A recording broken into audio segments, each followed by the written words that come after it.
Everybody, how's it going? It's Gaming Jack 24/7 here, welcoming you back to Let's Play Dante's Inferno. In the last episode, we pretty much did nothing. I'll be honest, we pretty much got nowhere. We did a couple fights, and that's about it. We saw some more storyline things. And in this episode, we're going to continue on and hopefully board Charon. So, as you can see there was the wire hand controls. If you hold RB, you can go faster. If you press A, you jump off. Let's listen to Charon real quick. From those that are dead. Where is Beatrice? She made a very foolish wager. Take me to her! My life, my soul for her return! You fool. Those belong to us already. Oh dang, okay, he just cut the wire. And now, as you can see, we're on Charon's lower body, essentially. Now, as you can see, as we climb across here, there's these flame guards that spit out. That one just hit me. That one is not invited to my birthday party. But anyway, as you can see over here, if you didn't notice it already, there's this little gargoyle-looking thing. It actually looks more like a goat, to be honest. And if you break it open, you can find relics. This is our first relic of the game. This is Charon's ore, and that's for, unfortunately, we have to wait until we are holy level 3 to use Charon's ore. But pretty much what Charon's ore does is, as it levels up, it gets you more holy experience for absolving the dam. So if you grab an enemy and press B and absolve it, or whatnot, you get more experience for it. I believe the first level is 10 experience, then it goes 15, 20. Now, here you can see, this is our first little puzzle of the game. It's pretty much just, you see you have this little sliding thing here that we have to move away, and then we have to get the block onto this lower section right here so we can get up to that second damn soul, and then we can go continue in the area. Now we get our little these are called sliders, which I just call them blocks because that's what they are, they're blocks.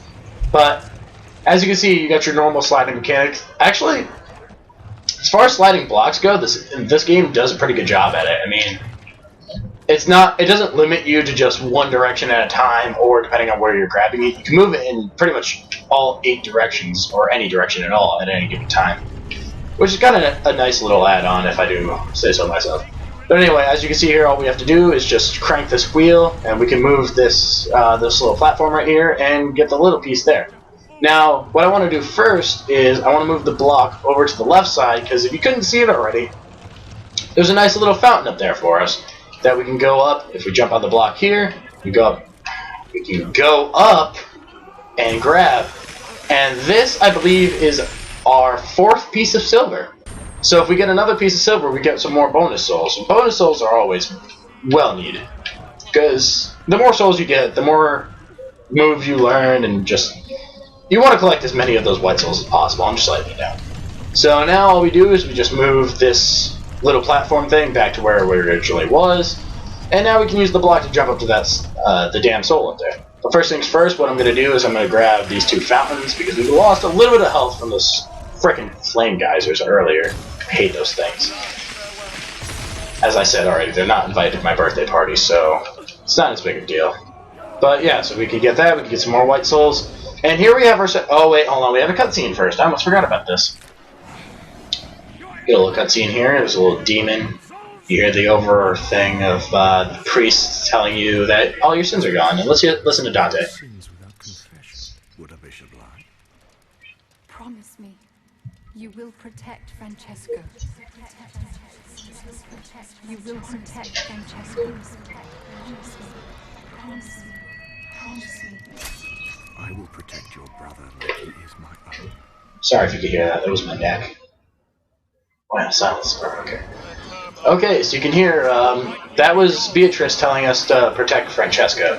And I guess we'll find out what happened to him. But right here is Orpheus. If you know the story of Orpheus, you can read right there. He was, who failed to deliver his blood from the underworld.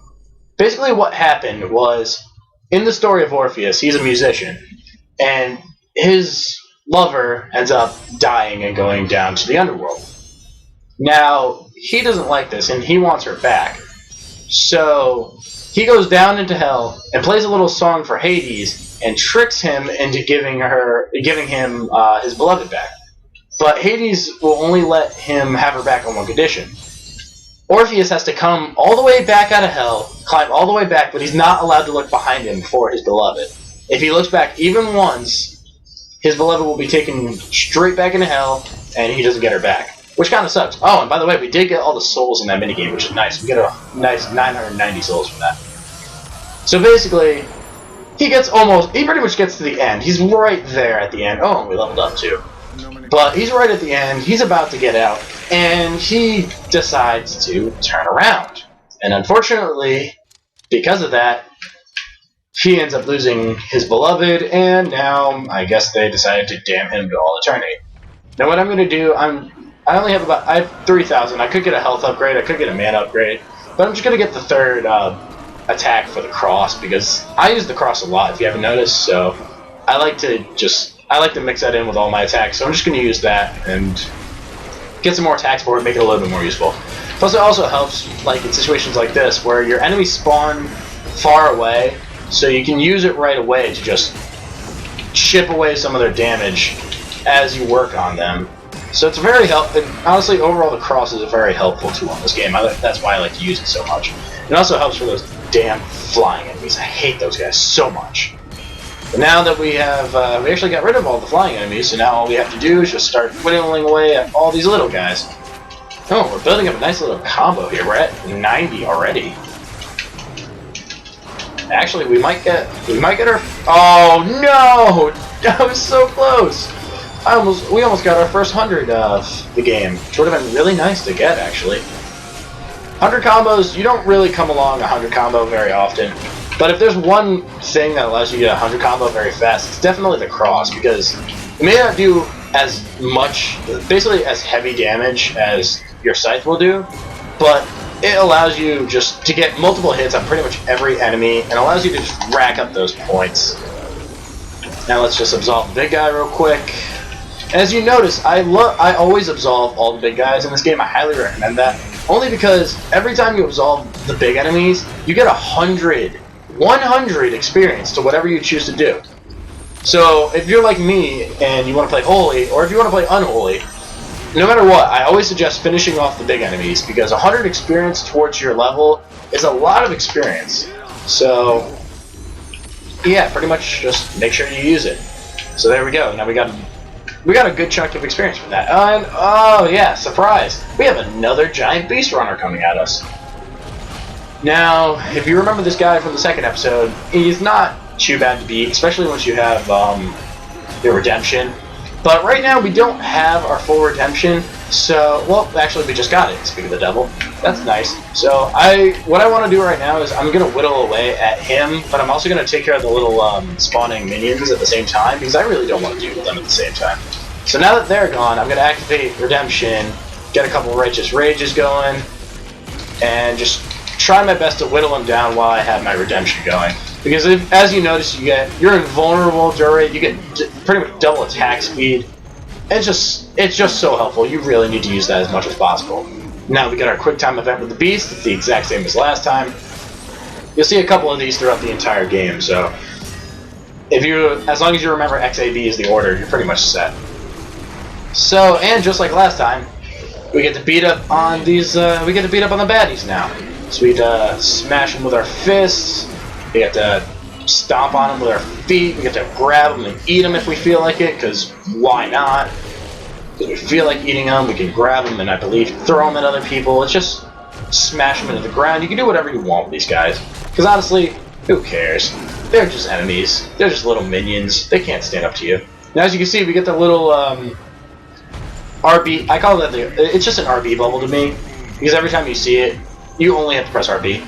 And now what we get to do with Charon here is we get to just yank on his head, just pull it, twist it, and rip it right off the bow. So much fun. Oh my god, I love doing that every time. And then your beast, you can see how powerful your beast is, because he took that head with one hand and just shoved it as far as he could. Now, as you can see, we're ending the end of our little boat journey here, but we have to jump for it! And now we have this little mini segment here where we basically climb for our lives. We gotta go as fast as we can up the hill, just keep going. The easiest way to do this segment is just continue to do your dashing A jump with the beast, It's the same controls as normal climbing, so I always suggest, if you want to get this and you want to make sure you're safe through, always do the dash jump. Now here we get a little, quick, I failed the quick time event. Dang it! Really? My first fail? Dang it. Well, let's try that again, shall we? If I continue to fail this, I'll just cut it out and maybe show you a little fail montage or something. But I don't think we're gonna fail this twice. I got a feeling we're just gonna pass this on the second attempt, because honestly, it's not that hard. It's really not. All you have to do is climb and just not rush the quick time event. You need to settle down, relax, and just watch it happen. And just make sure you don't press the wrong button like I just did, because that's never the right thing to do. So there we go. We just ditched our beast, and now we have this little segment with Dante where we basically run for our lives still. And unfortunately, because of this middle platform, you can see the bridge in front of us collapsed. Not only that, but the pillar we're standing on is collapsing as well. So if you can see it right there, we have a little RB bubble right there, and we can just smash that giant pillar like a badass. And now we're in Limbo. Now let's listen to Virgil real quick. But for those who remain in limbo, the rest shall be sentenced to the circles below.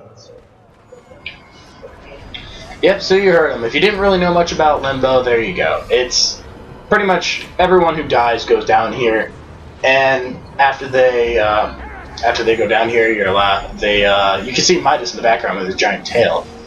Is the man who decides where you end up in hell. So there's 7 circles if you recall from pretty much Christian lore, Catholic lore, whatever you want to call it. But there's 7 layers of hell, and he's the one who decides who goes where. Now if you run through here after we used the Charred enemy, I didn't really talk about him, but let's talk about Charn real quick. You see him and we get another RB event, and we just get to take his head and just push it right out of this tower. That's just, you get free souls for that. You cannot just not do that. Come on, you gotta do it. And also we actually get our second relic. This is the Eyes of St. Lucia. The Eyes of St. Lucia basically just gives you a chance of deflecting an incoming attack and pushing enemies away. It ranges from 10 to 20%. Dang it, we still can't use Charon's Ore, because we're not level 3 holy yet. That's my fault. I should be grabbing more enemies and assaulting them. And hey, we got a Beatrice Stone! Now, I already explained Beatrice Stones earlier. Once you collect all 3, you pretty much can just go and auto-absolve everything. Which is always just a nice little thing to do, so you don't have to play the minigame every time. And holy crap! Oh, that's just morbid. Yeah, this is an unbaptized infant, with its guts hanging out and everything. And it also, it looks like a baby, it smells like a baby, but it's got frickin' sickle scythes for arms, essentially. These things are just creepy. I don't want to be your babysitter. Leave me alone. Just leave me alone.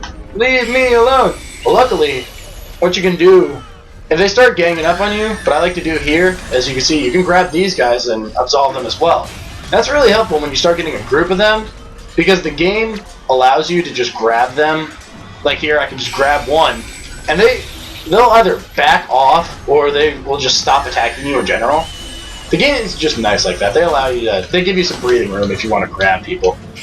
So I like to do this at first, thin out the crowd, because if they do this, where they completely surround you, you're pretty much screwed. Because every time you attack one, there's another 3 ready to chop your head off. So let's just get away. Let's rain down some crosses on them. And there we go. Let's spread them out a little bit more. Let's try and narrow their numbers down by using our cross. The cross, oh, I just love the cross in this game. It's so effective. Alright, so now that we're done with this room, we can get out here. And here's Virgil to explain what the hell just happened. Baptism they did not have. The one gate to the true faith was never shown to these newborn souls. Limbo shows no mercy for these babes. Yep, pretty much you just explained it there. They are not able to... They can't go to heaven because they were never baptized. So I guess if your parents baptized you, you better thank them. Because they at least didn't screw up enough to automatically make you not able to go, no matter how nice you were. You at least had to screw up to go back to hell. So, that's nice of them. You might as well thank your parents for that while you're at it. Go ahead, I'll wait. Okay, you done? Alright, we're back. And here we have Electra, who, her little backstory here is she killed her mother to avenge her father's wrongful death. She suffers here for doing that, basically. And if you haven't noticed, I'm going to absolve pretty much every single one of them. Because as I noted before, you get so much extra, you don't get extra holy or unholy experience, you get the same amount for either damning or absolving them. But for every sin you capture, when you do this minigame, if you haven't noticed, you get 30 times, you get however many souls you get, multiply that by 30, and that's however many extra white souls you get. So you get a lot more upgrades. So it's easier, even if you want to play the unholy path, sometimes it's better just to absolve at least one of them, only because you get many more, you can get more weapons for it. Oh, and we did that perfect twice in a row, that's really nice. But you can do, it's basically if you do that, you get 600 either way. But if you absolve at least one of them, you get the bonus souls, which allows you to unlock different upgrades, abilities, and items as well.